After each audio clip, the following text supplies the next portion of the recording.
Hola, soy Fernando del Moral. Bienvenidas y bienvenidos todos a este espacio de La Historia Contigo aquí en la 4 TV. Nuestro tema de hoy es el Congreso Constituyente de 1823-1824.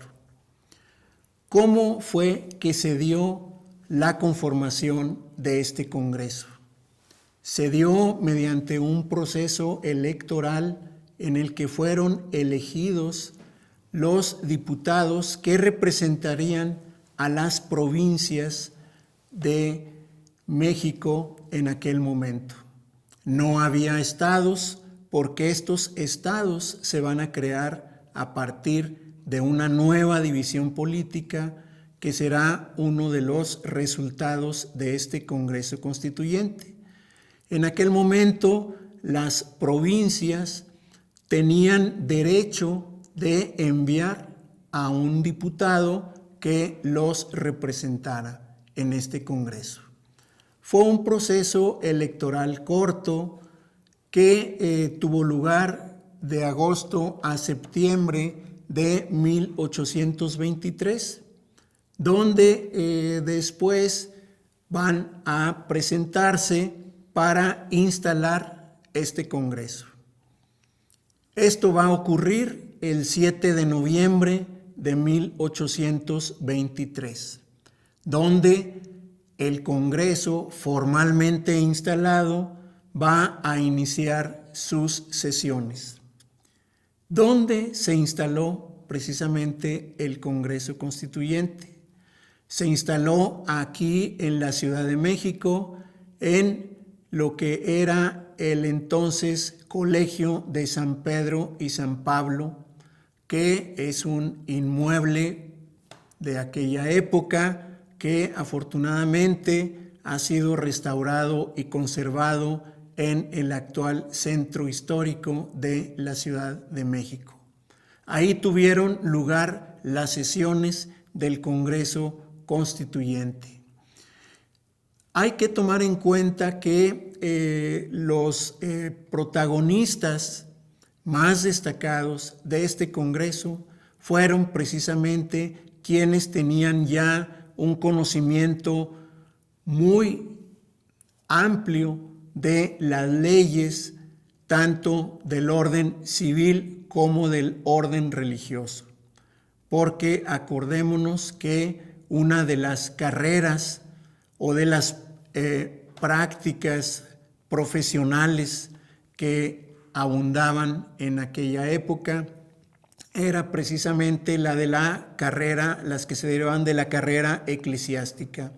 Entonces, entre estos diputados destacados del Congreso Constituyente, vamos a tener algunos clérigos, doctores en cánones, pero doctores también en derecho civil, como es el caso de Miguel Ramos Arizpe, donde pues él además ya tenía una carrera de años, producto de su experiencia en los trabajos que tuvieron lugar en las Cortes de Cádiz en España, que fueron las encargadas de expedir la Constitución de 1812, vigente para España y sus territorios.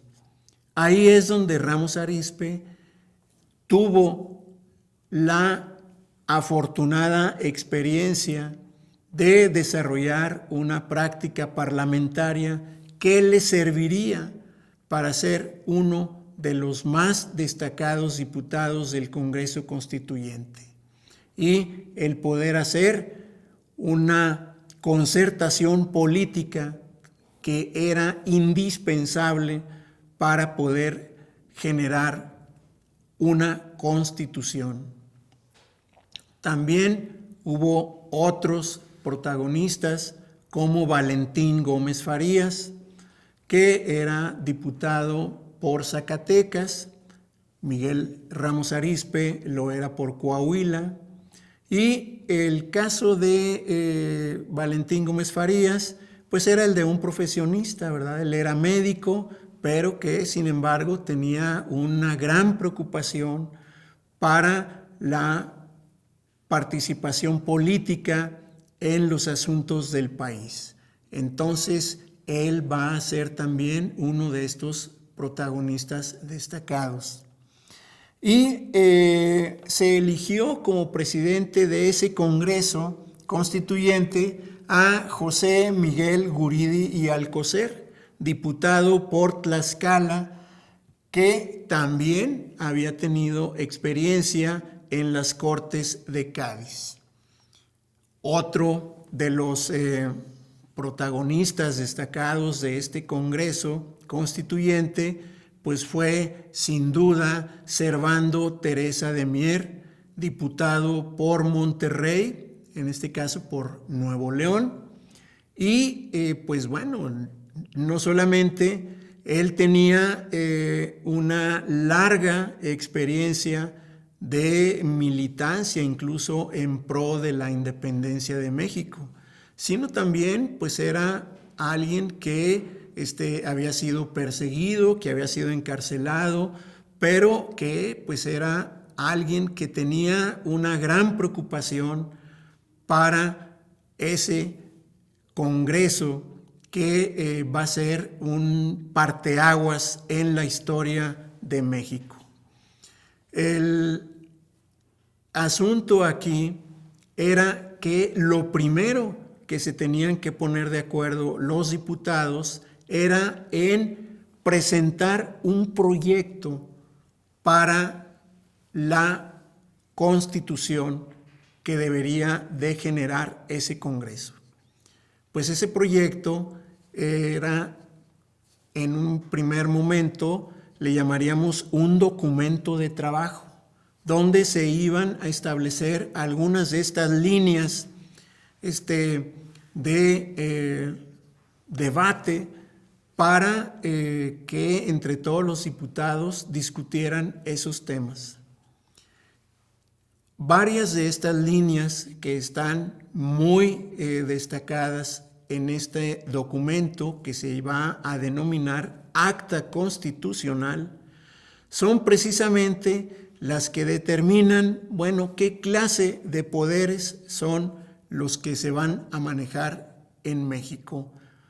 Pues estos van a ser precisamente el poder ejecutivo, el poder legislativo y el poder judicial.